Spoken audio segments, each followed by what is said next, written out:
अस्सलामु अलैकुम वरहमतुल्लाहि वबरकातुहू। मैं हूं होम्योपैथिक डॉक्टर मोहम्मद अकील सैफ़ी। मेरी आज की वीडियो का मौजू है शियाटिका पेन। शियाटिका पेन क्या है, इसकी सही तशख़ीस आज आपको बताऊंगा। 1 मिनट में तशख़ीस हो जाएगी बग़ैर किसी डिजिटल एक्सरे के। मेरे पास ऐसे बहुत सारे पेशेंट आए हैं जिन्होंने 6 डिजिटल एक्सरे करवाए हैं, लेकिन उनमें शियाटिका पेन नहीं आती, मोहरों का मसला नहीं आता। वो कहते हैं जी मोहरे बिल्कुल ठीक हैं, डिस्क बिल्कुल ठीक हैं, शियाटिका पेन नहीं है। लेकिन मैं अपने तरीके से तशख़ीस करता हूँ सामने बिठाकर, तो 1 मिनट में पता चल जाता है और वो मान जाते हैं कि हाँ डॉक्टर साहब आप बिल्कुल ठीक कह रहे हैं, ये शियाटिका पेन है। और एक एक्सरसाइज बताता हूँ, 1 हफ्ते की एक्सरसाइज से और मेडिसिन से पेशेंट जो है वो बिल्कुल क्योर हो जाता है, उसकी शियाटिका पेन ख़त्म हो जाती है। वरना ये पेन ऐसी है किसी भी दवा से, इंजेक्शन से ये ठीक नहीं होती। इससे पहले आपको बताता चलूँ ये शियाटिका पेन है क्या। शियाटिका पेन असाब की दर्द है, असाब के दबने की दर्द है। शियाटिका पेन रीढ़ की हड्डी में निचले मोहरों में मसला आता है। L4, L5, S1, 2, 3 में मसला आता है। और वहाँ पर होता क्या है, मोहरे अपनी जगह से हिल जाती हैं। डिस्क जो हैं, जो मोहरे हैं, अपनी जगह से उनका बैलेंस आउट हो जाता है। वो एक तरफ से उठ जाते हैं और दूसरी तरफ से बैठ जाती हैं। कोई मोहरा L4, 5 या S1, 2, 3 अपनी जगह से थोड़ा सा वो ऊपर नीचे हो जाते हैं, उनका बैलेंस आउट हो जाता है। जिस जगह एक साइड से उठ जाती हैं, दूसरी साइड को दबा देते हैं। जिस साइड को दबाते हैं वो चाहे राइट हो या लेफ्ट हो, जिस साइड जो साइड दबेगी वहाँ पर जो नर्व्स होगी, नर्व्स के ऊपर वो दबने से वहाँ पर पेन आएगी। ये शियाटिका पेन है। वो असाबी दर्द होगी, असाबी सोजिश आ जाएगी। इसे न्यूरोलजिया भी कहते हैं, असाबी सोजिश। वो दर्द जो है, इसकी एक पहचान ये है कि ये दर्द बैक में जाएगी। कमर में पहले होती है, रीढ़ की हड्डी में होती है, रीढ़ की हड्डी से ये चुकले में आती है और नीचे की तरफ होती है, ये टखने तक जाती है। बाज़ दफ़ा ये जुकले तक आती है, बाज़ दफ़ा ये घुटने तक होती है, बाज़ दफ़ा ये पूरी टांग में चलती है और ये लहरों की शक्ल में, बिजली की शक्ल में बहुत तेज़ दर्द होती है। त्राटें पड़ती हैं जैसे करंट लग रहा है, बहुत ज़्यादा दर्द होता है। इसकी वजूहात क्या हैं? इसकी वजूहात में कोई वज़न उठाना है। बहुत सारी जो लोगों की वजूहात होती हैं वो वज़न उठाना है। एकदम से झुक कर जो लोग वज़नी काम करते हैं, झुक कर एकदम से उठते हैं, तो मोहरों में थोड़ा सा फ़र्क आ जाता है। ज़्यादा बैठे रहने से भी ये मसला हो जाता है। ओवर वेट होने से, ज़्यादा मोटापा होने से भी ये मसला हो जाता है। या दूध का ना इस्तेमाल करने से, कैल्शियम की चीज़ें ना इस्तेमाल करने से भी जो है रीढ़ की हड्डी के जो मोहरे हैं वो मजबूत नहीं रहते। और ज़्यादा ओवर वेट होने की या ज़्यादा बैठने की वजह से या ज़्यादा वज़न उठाने की वजह से ये मसला बनता है। इसका जो एक आसान तशख़ीस है, आसान तशख़ीस क्या है? जब मेरे पास इस तरह पेशेंट आते हैं तो मैं क्या कहता हूँ, मैं उनको सामने बिठा लेता हूँ और मैं कहता हूँ जिस साइड पर दर्द है उस साइड पर इस तरह झुक कर बैठें। अपनी कमर को एक साइड पर झुका लें। जब पेशेंट अपनी कमर को दर्द वाली जानब, लेफ़्ट साइड पर दर्द है तो लेफ़्ट साइड पर इस तरह झुक कर अपनी कमर को झुका कर बैठता है तो उसके दर्द में इजाफा हो जाता है। और जिस साइड पर दर्द नहीं है, यानी राइट साइड पर अगर दर्द नहीं है, तो इस तरह झुककर बैठने से, इस तरह मैं कहता हूँ ये अपना बाजू इस तरह कर लें और ये जो बाजू है इस तरह नीचे अपनी टांग पर रख लें। तो इस तरह जब वो झुकाते हैं तो उनको कहते हैं डॉक्टर साहब अब दर्द नहीं है। क्यों दर्द नहीं है?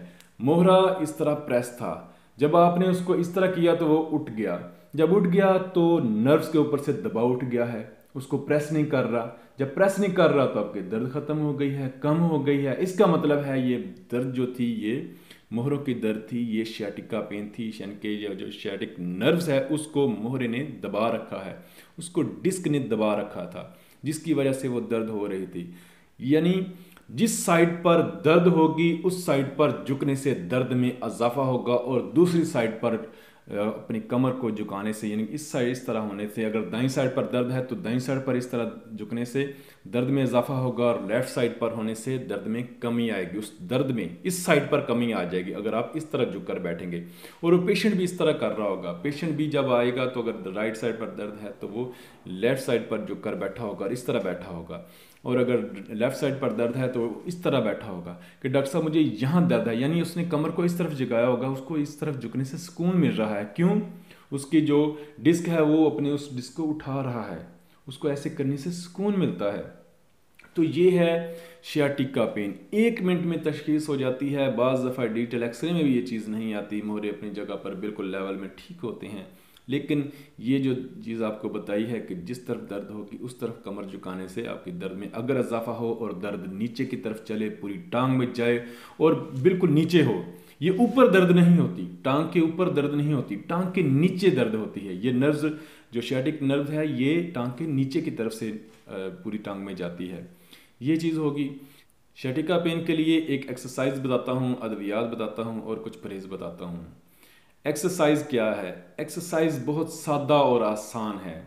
पेशेंट को किसी चारपाई पर या ज़मीन पर लिटा दें और 2 बंदे चाहिए, एक सर की तरफ खड़ा हो जाए, एक पाँव की तरफ खड़ा हो जाए और पेशेंट को जो सर की तरफ खड़ा है वो दोनों बाजुओं से पकड़कर 6 इंच ऊपर घसीटे और जो पाँव की तरफ खड़ा है वो पाँव से पकड़कर 6 इंच नीचे की तरफ घसीटे। जब नीचे की तरफ घसीटे तो वो जो सर की तरफ खड़ा है वो बाजुओं को छोड़ दे, पाँव वाला पाँव को पकड़कर नीचे 6 इंच नीचे की तरफ घसीटे, फिर ये छोड़ दे, फिर जो सर की तरफ खड़ा है वो दोनों बाजुओं से मरीज को 6 इंच ऊपर घसीटे। ये इस तरह पेशेंट को, ये जिस तरह मैं दिखा रहा हूँ कि इस तरह ये चारपाई है मिसाल के तौर पर, और पेशेंट को अगर आप इस तरह लिटाएंगे तो उसको 6 इंच ऊपर ले जाना है, घसीटना है, 6 इंच नीचे घसीटना है। इससे क्या होगा?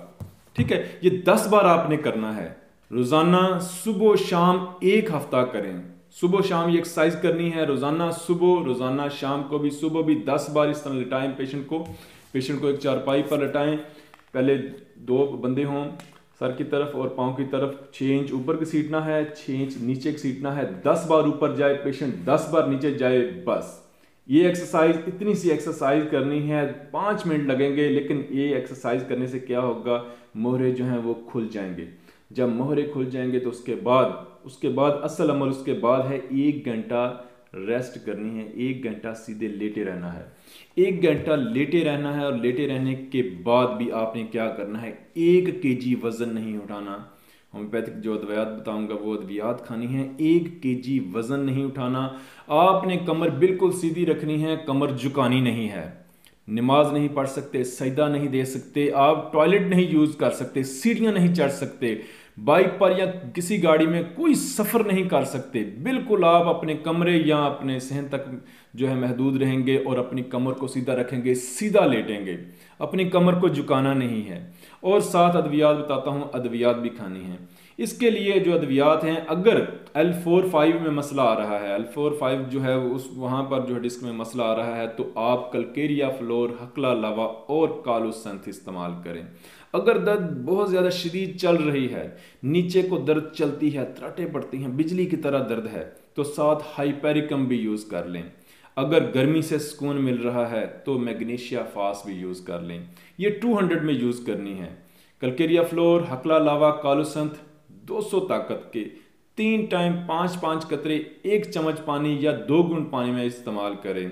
और अगर S1-2-3 में मसला है तो रूटा 200, हकला लावा 200 और कालुसंथ 200। अगर झुकने से, दबाने से सुकून है तो कालुसंथ साथ होगी। हकला लावा और कलकेरिया फ्लोर तो मस्ट हैं इस मसले के लिए, मैं जो इस्तेमाल करवाता हूँ। इसके अलावा अगर गर्मी से सुकून मिल रहा है तो मैग्नीशिया फास है। अगर दर्दें बहुत ज़्यादा चल रही हैं तो हाइपेरिकम है, रस्टॉक्स भी यूज़ होती है। इसकी अपनी साइन एंड सिम्टम के लिहाज से रस्टॉक्स है, ब्रायोनिया है, नेफाइलम है या और भी अद्वियात हैं। तो लिहाजा ये जो 2-3 अद्वियात बता रहा हूँ, यानी अगर L4-5 में मसला है तो या ये 3 जो कंपाउंड में बता रहा हूँ इसको इस्तेमाल करा सकते हैं, यानी कलकेरिया फ्लोर, हकला लावा, कालुसंथ। और अगर निचले मोहरों में मसला है S1-2-3 में तो रूटा, हकला लावा और कालुसंथ, इनको आप इस्तेमाल करा सकते हैं। और परहेज़ एक आपको बता दूँ, सबसे पहले एक मिसाल दूंगा, मिसाल से आपको परहेज़ जो है वो कराना आसान हो जाएगा, परहेज़ करना आसान हो जाएगा। मिसाल ये है कि एक मिस्त्री जब ईंट लगाता है, सीमेंट के साथ ईंट लगाता है, तो 2 दिन से पहले अगर उसको हिला दिया जाए उस ईंट को तो ईंट उखड़ जाती है। लेकिन अगर 10 दिन तक उस ईंट को कोई बंदा हिलाए नहीं, उसको पानी लगाते रहें, उसको धूप लगती रहे, तो क्या होगा, ईंट मजबूत हो जाएगी। वही ईंट जो दूसरे दिन, तीसरे दिन आपने ज़रा सी भी हाथ लगाया तो वो क्या, वो अपनी जगह से हट गई और वो मजबूत नहीं थी, लेकिन 10वें दिन 10 धूपें लगने से पक्की हो गई, एक जगह पड़ी रही है, मसाला उसके साथ जज्ब हो चुका है, वो इतनी मजबूत हो चुकी है कि 10वें दिन अगर आप उसको हथौड़े से भी तोड़ना चाहें, उसको हटाना चाहें, हाथ से क्या हथौड़े से भी नहीं हटेगी, टूट जाएगी ईंट, लेकिन अपनी जगह से नहीं हटेगी। ये चीज़ है पेशेंट का, जो ये मोहरों का मसला होता है, ये डिस्क अपनी जगह पर लेवल में आ जाती हैं, ये जो मोहरें हैं, ये डिस्क जो है ये अपनी जगह पर सेट हो जाती हैं, लेकिन पेशेंट जो है वो परहेज नहीं करता, वो अपनी कमर को झुका लेता है, वजन उठा लेता है, सफ़र कर लेता है, लिहाजा परहेज ना करने से मोहरे फिर जो है वो प्रेस हो जाते हैं। तो लिहाजा फुल परहेज करें, 1 माह मुसलसल अपनी कमर को बिल्कुल सीधा रखें, और जो मैंने परहेज बताए हैं, झुकना नहीं, वजन नहीं उठाना, सफ़र नहीं करना, सीढ़ियाँ नहीं चढ़ना, मेडिसिन खाएं, 1-2 हफ्ता मेडिसिन खाएं, 1 हफ्ता परहेज कर लें, मोहरे जब अपनी जगह पर सेट हो जाएं, मजबूत हो जाएं, तो फिर वजन उठा लें, जो मर्जी करें। लेकिन अगर आप कहेंगे जी मेरा काम नहीं चलता, मैंने घर के काम भी करने हैं, या मैंने अपने बाहर के काम भी करने हैं, मेरा कारोबार नहीं चलता, तो फिर आपके मोहरे ठीक नहीं हो सकते। तो लिहाजा अपने मोहरों को ठीक करने के लिए पूरा 1 महीना बेड रेस्ट है, घर के अंदर रेस्ट करनी है, सीधे सीधे स्ट्रेट बेड पे नहीं सोना, फर्श पर सोएं या सीधी चारपाई पर सोएं, ठीक है, या बगैर गद्दे के बेड पर सोएं, सीधा बिल्कुल स्ट्रेट चारपाई पर सोना है। ये एक्सरसाइज करनी है, ऊपर नीचे 10 बार, सुबह 10 बार ऊपर 10 बार नीचे, सुबह शाम 1 हफ्ता मुसलसल एक्सरसाइज करें, परहेज करें, मेडिसिन खाएं, या मुझसे कंसल्ट कर लें। जुम्मे के अलावा आप सुबह 11 बजे से लेकर 8 बजे तक कंसल्ट कर सकते हैं, लेकिन इसके लिए, ये sciatica पेन के लिए भी मैं पेशेंट को ऑनलाइन चेक करता हूँ वीडियो कॉल के ज़रिए। तो लिहाजा अपॉइंटमेंट लें, क्योंकि मैं मसरूफ़ रहता हूँ, अल्हम्दुलिल्लाह मेरा क्लिनिक है, पेशेंट चेक करता हूँ, तो लिहाजा पहले व्हाट्सएप पर रब्ता करें, अपॉइंटमेंट लें, उसके बाद आपको मैं मज़ीद जो है वो मैं गाइड कर सकता हूँ। अपनी दुआ में याद रखिएगा, अल्लाह पाक आसानियाँ अता फरमाए और आसानियाँ तकसीम करने का शर्फ अता फरमाए। अस्सलामु अलैकुम।